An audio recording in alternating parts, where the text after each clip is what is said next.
কিন্তু কিছু কিছু জায়গায় নতুন চাষ এই কালার চাষ, কালায় চাষ হচ্ছে। কালায় যে টুকরো জমি ছোট্ট, এই 2 কাঠা হবে।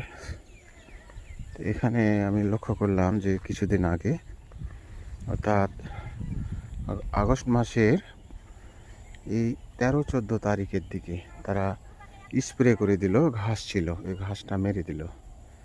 মেরে দেওয়ার পরে কালাই ছিটিয়ে দিল। এই কালাই এত সুন্দর কালাই হয়েছে, খুবই সুন্দর। তো আসলে শুধু এই কালাই বলে নয়, এই বরেন্দ্র এলাকায় যে কোনো গাছের নিচে এই বাগানের ঘাস মেরে দিয়ে কালাই ছিটাই দিচ্ছে, এই কালাই কিন্তু হয়ে যাচ্ছে। তো আমি